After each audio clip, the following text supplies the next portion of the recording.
la Rookie, Kemi, les Kaiten. Nous allons apprendre comment tenir.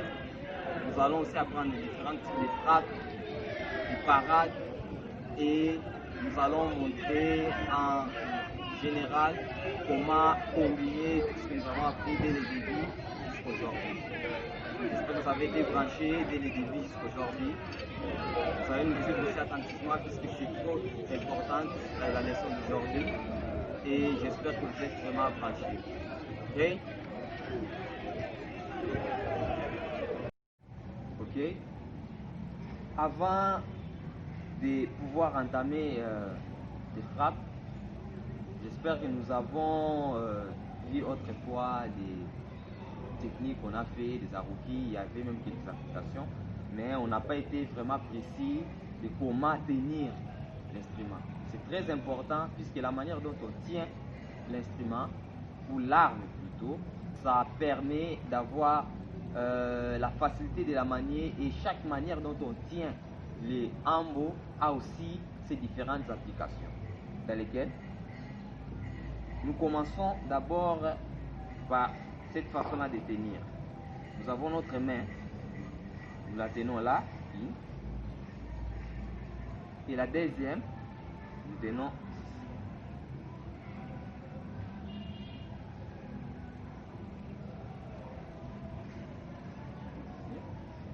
ici. Voilà, comme vous observez. Les bâtons est tenu à 25% du bas. De cette manière-là, quand on tient, l'idée nous revient déjà aux frappes qui peuvent être soit verticales, soit obliques, voire même horizontales. Et cela est plus facile comme ça quand on tient là. Par contre, quand on tient là et qu'on veut faire ce genre de frappe, on ne va pas tenir par là. On ne fera pas ça. Vous voyez que ça ne marchera pas. On peut essayer ensemble. Vous voyez que ça ne marchera pas. Ici, c'est bien bon, mais vous allez sentir que le bâton n'est pas fluide. Mais par là, quand vous tenez à 25%, vous sentirez que le bâton est fluide. Vous avez la possibilité de faire les mouvements de votre poignet. Donc, nous allons encore reprendre.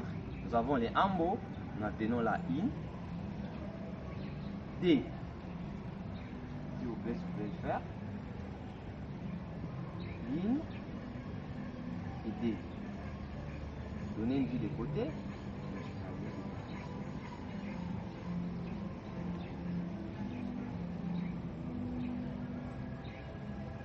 Voilà. Donc vous observez que nous sommes à 25%, 50%, 75% et 100%. D'accord? Et ceci nous permet d'avoir les mouvements qui est un peu fluide. Si vous avez les ambo, vous pouvez aussi essayer, commencer à essayer sur les différentes parties à faire ça. Allons-y. Juste là, on ne frappe pas, on bouge juste les poignets. Vous allez vous rendre compte qu'il y a une possibilité en faisant ça. D'accord? Mais par contre, si vous arrivez là, vous allez vous rendre compte que ça ne va pas marcher. Ça ne marchera pas. Si vous êtes là, vous aurez aussi des difficultés. Mais par contre, à 25%, là, ça ira. Ok?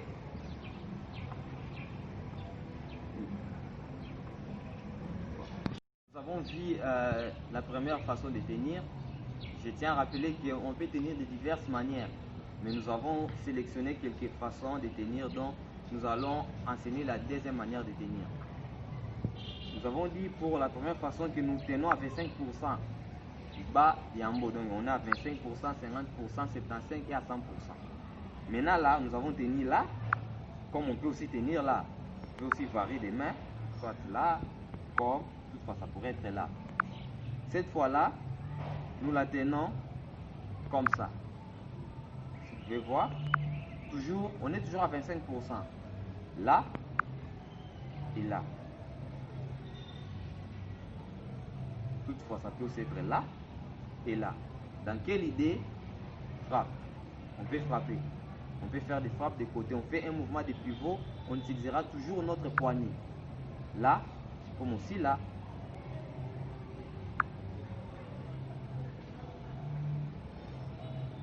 Voilà.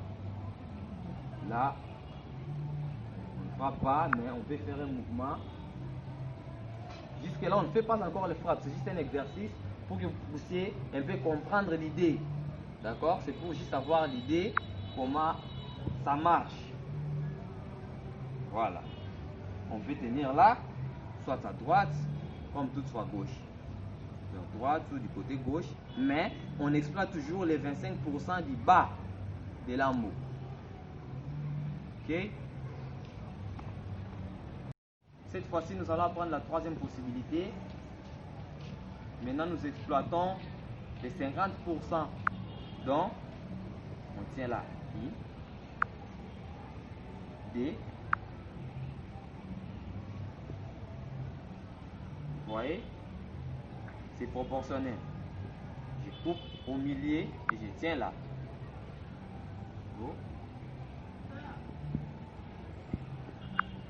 Voilà.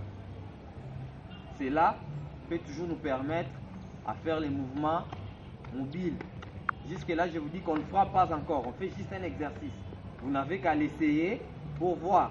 Donc, déjà, si vous faites ça, vous voyez que ça ne marchera pas. Ça ne marchera pas. Mais plutôt là, quand vous tenez bien, vous voyez que c'est plus facile. C'est plus facile de faire les mouvements. Ça sera plus facile. Mais par contre, là, vous sentez déjà qu'on a des difficultés. Donc, chaque façon de tenir a vraiment une utilité et c'est très important.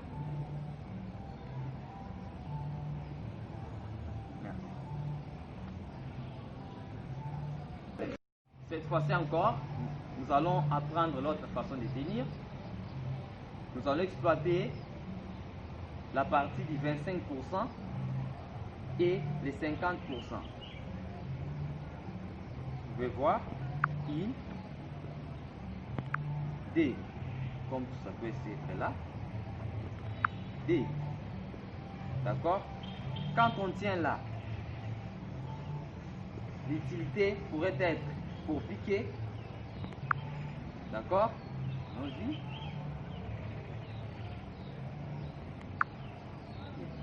Vous voyez que nous pouvons piquer. Nous pouvons tout simplement faire des parades. Donc on peut travailler. Je vous rappelle, on ne parade rien, on ne frappe pas. C'est juste un exercice pour que vous ayez une idée.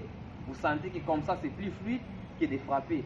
Là on peut aussi, mais vous vous rendrez compte qu'en tenant comme ça, vous sentirez que vous n'êtes pas à l'aise, si à l'aise que si c'était à 25%.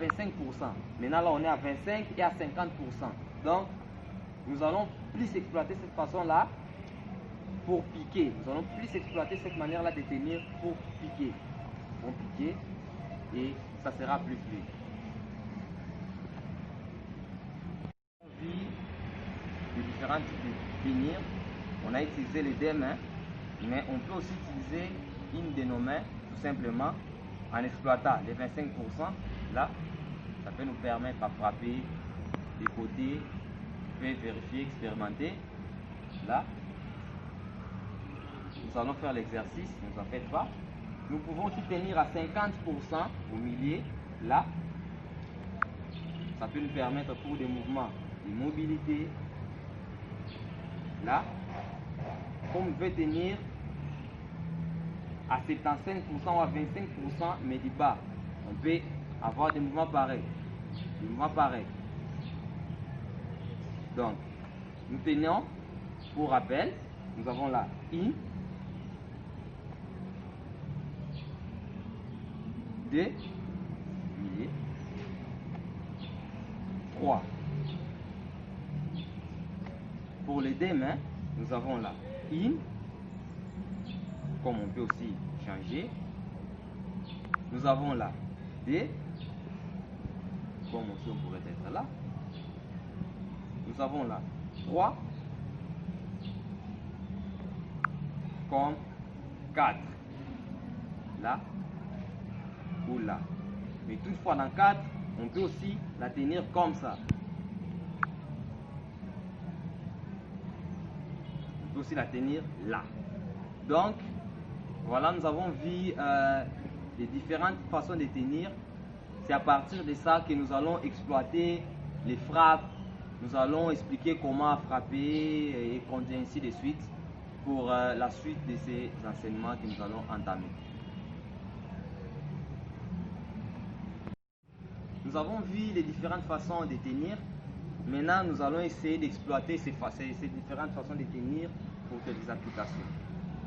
Nous avons tenu à 25% les hambos. Nous allons maintenant faire les premières frappes dans la verticale du haut vers les bas. Premier critère dont je vais vous expliquer. Souvent, on a tendance à frapper.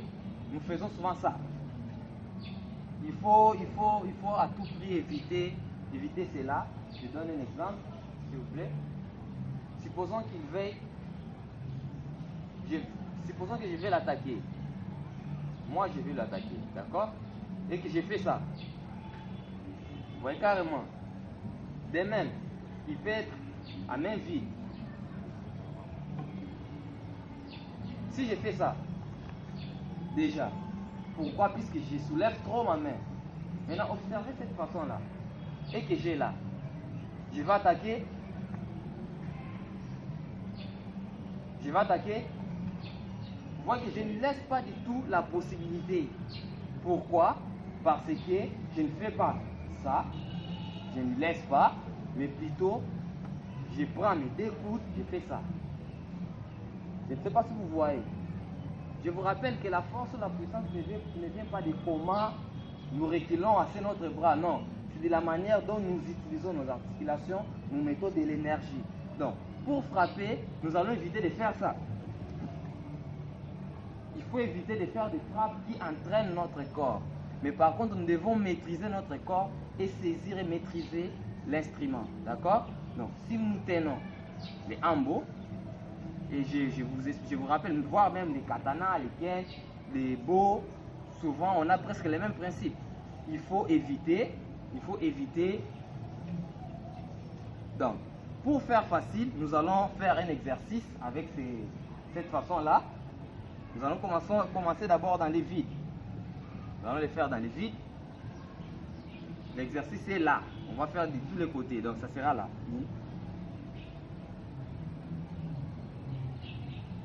On va les faire aussi des côtés. D'accord? Voilà.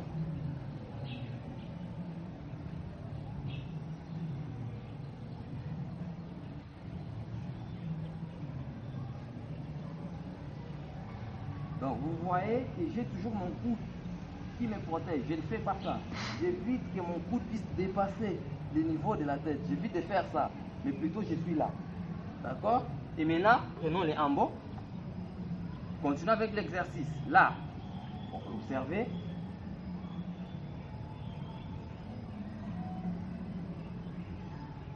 Je ne fais pas ça. Non.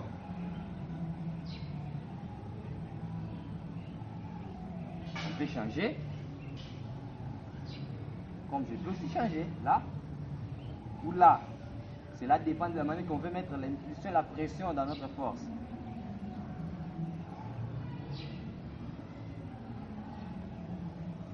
Voilà. Ça, c'est un premier paramètre. Il y a encore un autre paramètre.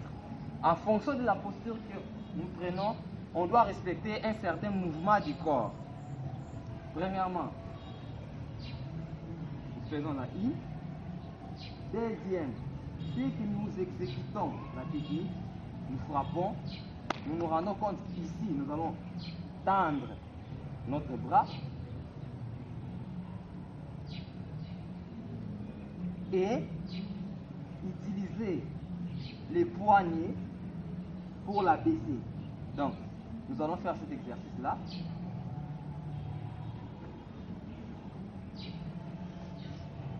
Comme du côté.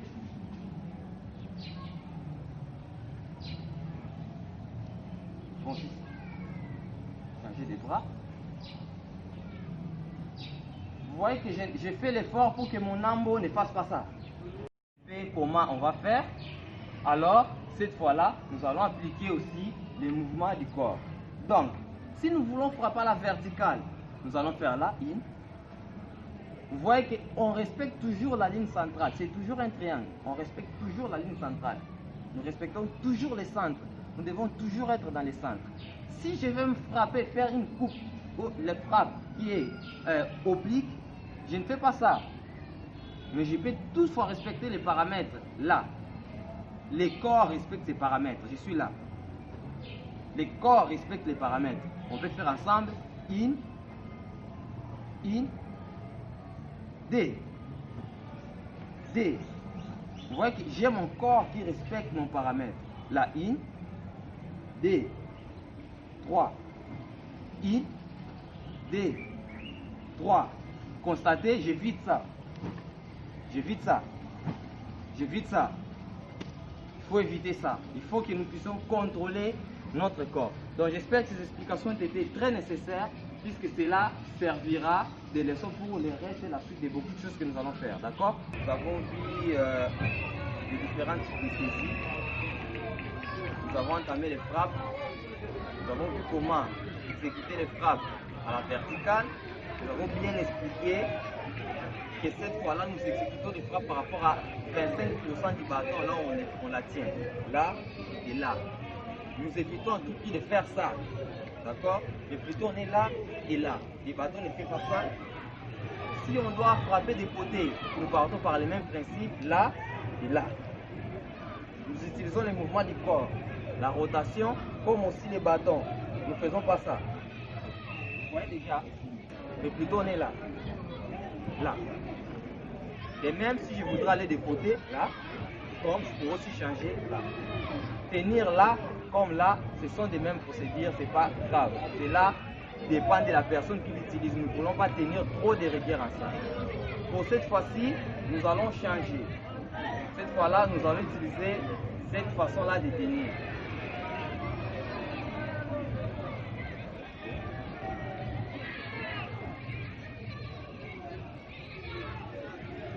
Avec cette façon de tenir, nous pourrons constater que les mouvements se font et frappent par rapport aux extrémités du bâton.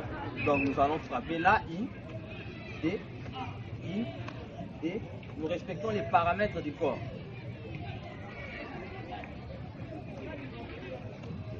Voilà. Et même, nous pouvons les faire pour la diagonale. Pour l'oblique, on descend. On descend.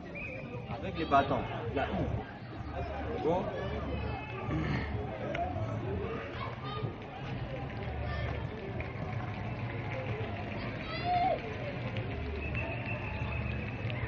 De même, nous pouvons les faire pour les hauts. Là.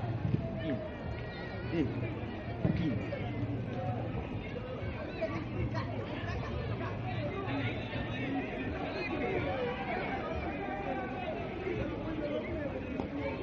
Vous remarquerez que le mouvement s'est fait à partir de là. Nous avons l'un de nos bras fixe et le deuxième dans l'impulsion. On fait ça avec les poignets. Si vous allez observer, j'ai les poignets. Donc nous avons les poignets, je fais là. I. Je respecte les paramètres et les mouvements du corps. Là, I. I. Si je change, je D. Okay. Cette fois-là, nous allons exploiter les 75% du bâton. Donc nous avons fait les 25, 50, 75 et nous sommes là. Les frappes, et pour là. Vous pouvez utiliser la I. I. D'accord?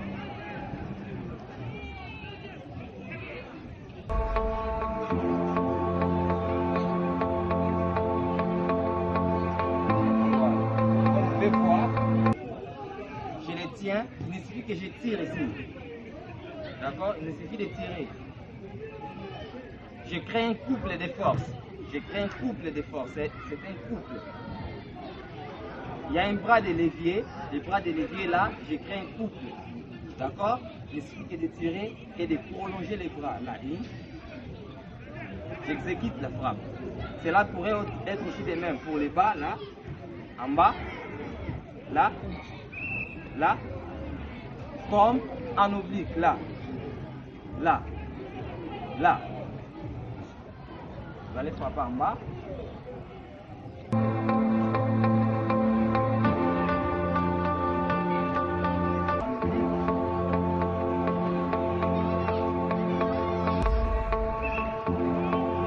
Voilà.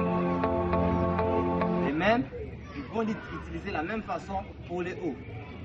Là, là, des côtés. Toujours les bras des leviers. Là. Toujours les bras des leviers.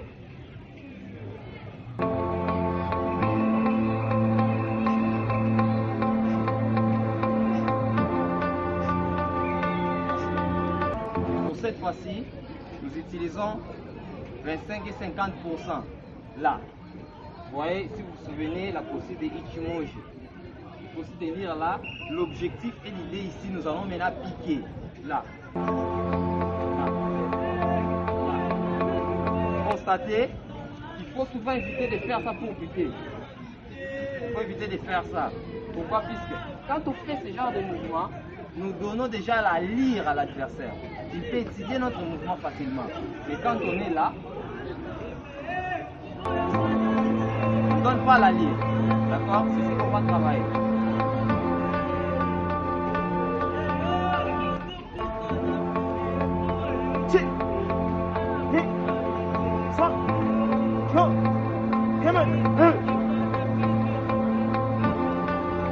De même, nous la tenons ici.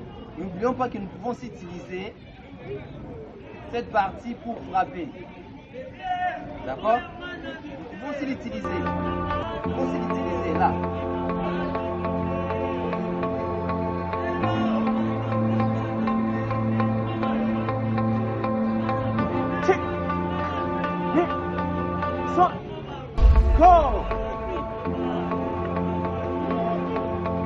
Voici, nous utilisons ligne de nos mains.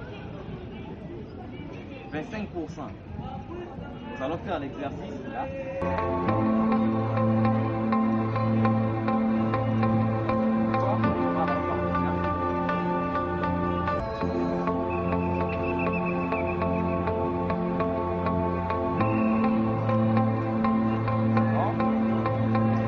Pour la frappe, on respecte toujours les paramètres. Pas ça.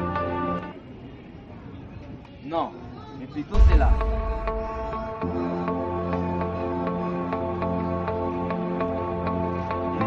D'accord? Je vais observer mon mouvement, je suis toujours là. D'accord? Et non, évitez ça. Évitez que la tendance du coude puisse dépasser votre tête. Mais vous êtes plutôt là et vous la descendez tout simplement avec ces mouvements du coude, des poignets. D'accord? Donc, respectez les paramètres. Coude, poignée. Donc, on fait ça. D'accord?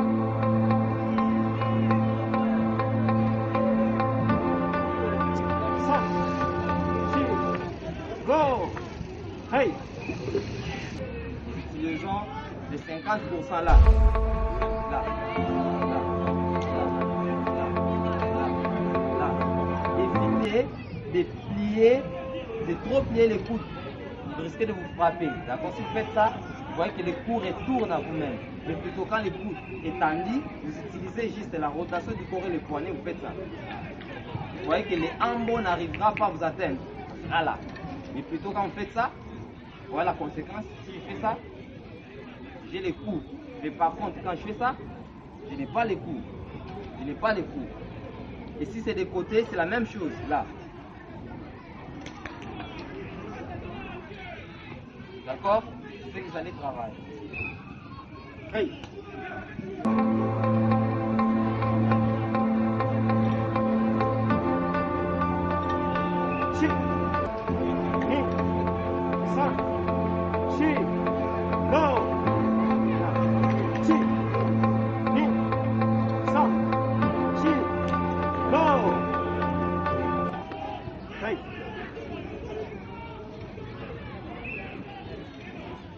Cette fois-ci,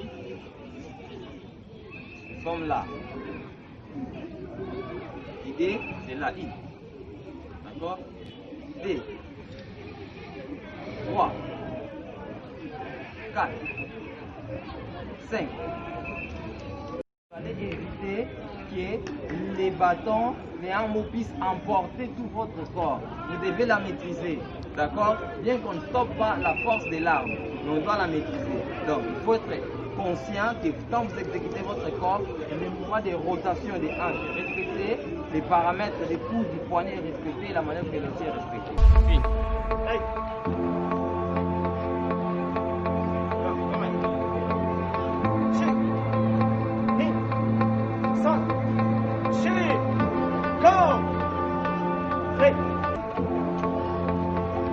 Nous allons exécuter la frappe, mais avec un peu plus de paramètres retournés. Vous êtes là, dans la posture. Vous allez prendre votre pied gauche. Si carrément vous êtes dans une posture, vous avez mis les pieds gauche devant. Vous la déplacez, comme vous observez le pied.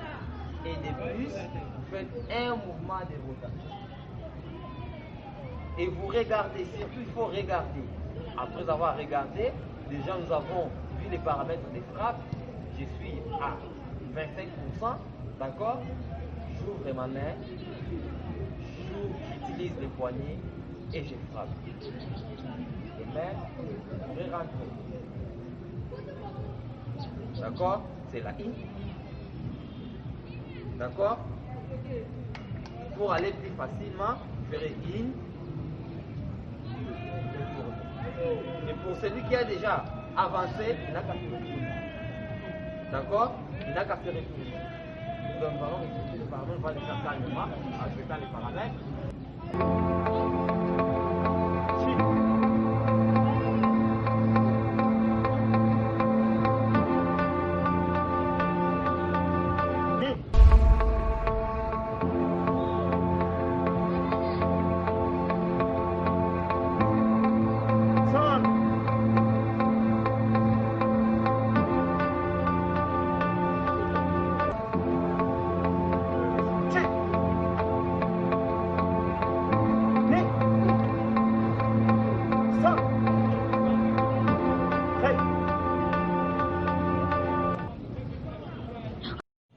Peut être la in. Même on peut le faire pour les bas. La in, je descends. D. 3. D'accord? Maintenant on va les faire en bas. Hey.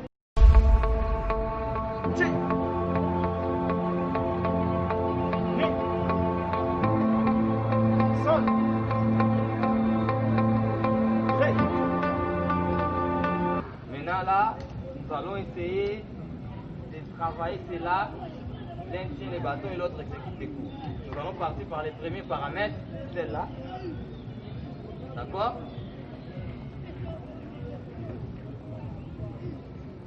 Oui.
Là, nous allons voir les parades niveau Jordan. Voilà. Comme vous pouvez voir, la main, les deux mains sont tendues, soulevées. C'est pas là. c'est pas comme ça. Observez. Facilement, j'ai les coups vers sa tête là. Ne fais pas ça. Plutôt, et ne fais pas aussi ça. Puisque quand vous faites là, facilement, je fais ça. Je reçois l'attaque. D'accord? Mais par contre, c'est un peu là. D'accord? C'est ici. Ouais. Quand je voudrais faire, d'accord? Facilement, il fait contrer. Là, c'est bon. Mais là, non. On ne sait pas comment l'adversaire vient. Je fais ça. Là, c'est bon. Mais supposons qu'il soulève des trous. D'accord? Là, c'est mal. Donc, vous allez faire parade du beau. Jordan. Là. C'est comme un agué ok. D'accord? Un agué ok. L'agué ok, ce n'est pas ça. C'est plutôt là. D'accord? C'est comme un agué ok. Jusque là. D'accord? Jusque là. Bon. De faire de manière répétée. Prêt?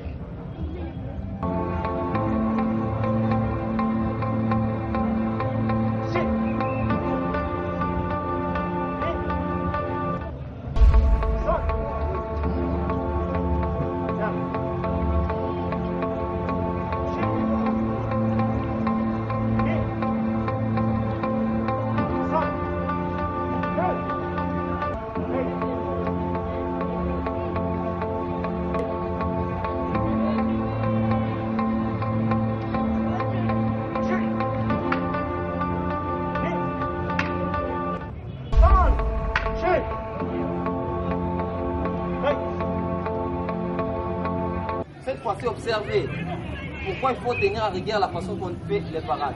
Supposons que je frappe la ligne, vous voyez, il a ses coudes. Là, ses coudes qui sont pliés. Mais s'il écarte ses coudes, vous voyez que ça descend. D'accord? Il faut être prudent avec ça. D'accord? Il faut vraiment être prudent avec ça. Donc, je reprends encore. Une, vous voyez, deux, trois. D'accord? C'est un peu là. Bon.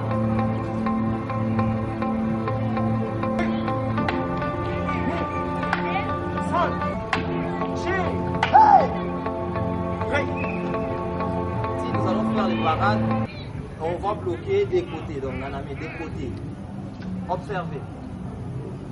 Je vais frapper. D'accord? Vous voyez comme vous observez, faites là. Il a les pieds, toujours j'insiste. C'est pas ça. D'accord? Puisque si je fais ça, supposons qu'il me frappe moi, go. Vous voyez la conséquence. Je reçois un coup. Je reçois un coup. Mais par contre, si je fais ça, go, frappe, je casse. L'idée n'est pas de trop jeter les corps, non. Mais observez une chose. Dans les mouvements rectilignes uniformes, quand un corps a un mouvement rectiligne uniforme, il ne suffit qu'il y ait un autre corps qui se mette en collision avec ce corps-là, elle va directement dévier la trajectoire du corps. D'accord? Donc, si c'était qu'il me piquait par exemple, vous voyez, je n'ai pas besoin d'aller trop loin. Non, mais il suffit juste qu'il pique. Oh, okay. D'accord? C'est juste ça. D'accord? C'est juste ça. J'enlève. Et pour les paramètres explicatifs, pour que vous compreniez, c'est pourquoi on est là. Mais ce n'est pas obligé d'y rester. Donc vous faites une parade, quand je reste là, puis étant malin, je reçois un autre coup. Donc, il faut respecter les paramètres du corps. Là. D'accord? C'est ce que vous allez voir.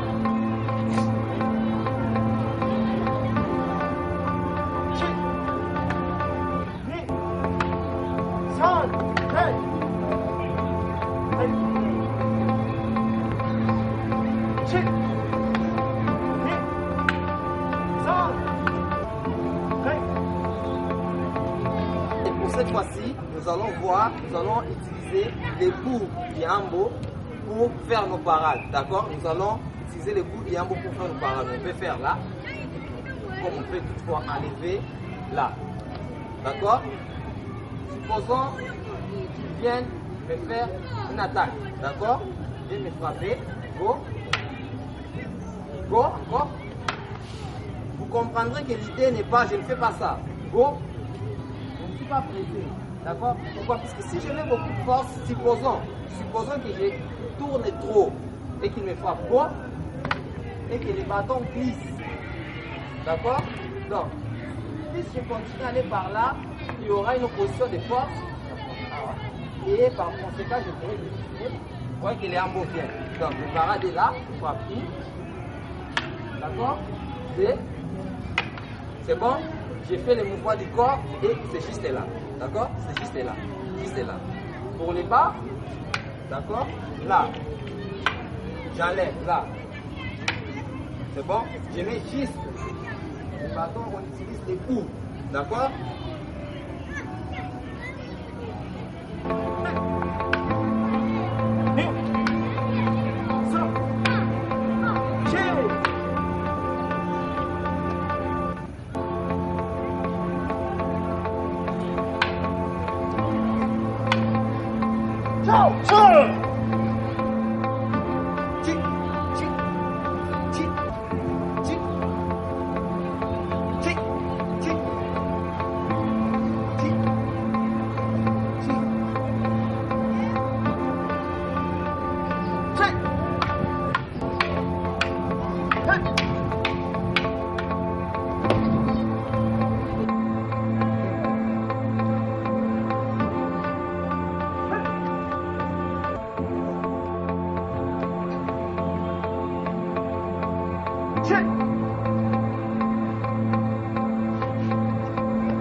Ensemble, mais je voudrais juste faire un rappel que nous avons débuté par les postures, nous avons vu les Mounen Mousso, nous avons vu l'Otonashi, les Ira, les Shimonji, nous avons vu les Kage, nous avons pu apprendre par la posture des Keshu, faire les Hanza. Et même aussi nous avons appris quelques Sabaki, les Tai Sabaki qui sont les manières dont on se déplace. Nous avons été aussi dans la famille des Taïenjutsu pour voir les différents types de hits, des tombées, des roulades, c'est vraiment beaucoup. Nous avons vu les différentes façons dont nous allons tenir et comment frapper, comment aussi parader, ainsi que le reste des pratiques, nous la laissons de votre côté. Nous la disons carrément que la pratique des Hambo Jutsu demande beaucoup d'années. Comme l'on dit toujours que l'expérience vient en pratiquant. Toute chose qu'on commence, une extrémiste, on arrive toujours à aboutir à nos fins si l'on a vraiment la volonté. Et je voudrais juste faire une remarque. Quand vous tenez les hambos lors des parades, il faut vraiment s'assurer que la manière dont on tient les bâtons est bonne pour éviter de recevoir un autre coup là où on a posé nos mains. Vous pouvez parader, au lieu de tenir par là, vous avez fait ça et vous allez recevoir un entre doigt. Donc je vous conseille vivement de pratiquer, de continuer à pratiquer, de chercher des écoles, de faire des recherches parce que les arts martiaux ne dépendent pas des enseignants, des maîtres qui vous enseignent, mais plutôt ça dépend de vous. Pourquoi? Parce que l'évolution et la voie intérieure qui est dans vous qui vous pousse à créer encore plus. Merci beaucoup de savoir suivi. Nous remercions les JCC Appellatif Chafik pour sa participation. L'équipe HDA, Ninjutsu, Kung Fu, autres arts martiaux que nous pratiquons dans nos écoles. Nous remercions aussi les bureaux exécutifs de ASNO ainsi que l'instance mondiale OASNO, tout le monde qui a pu participer, tous ceux qui vont nous suivre, tous ceux qui vont aussi apprendre encore un peu plus par rapport à ce qu'on a enseigné. Nous vous remercions de tout ça et j'espère qu'on aura encore plusieurs fois à répéter et à vous enseigner. Avec beaucoup de respect, le monde, nous souhaitons une bonne chance avec cette pandémie du Covid-19 qui nous discute toujours, que nous en sortons à ça. Et je sais que tous ensemble, en respectant les gestes barrières, nous allons bien nous en sortir. Merci beaucoup. Rei. Arigato.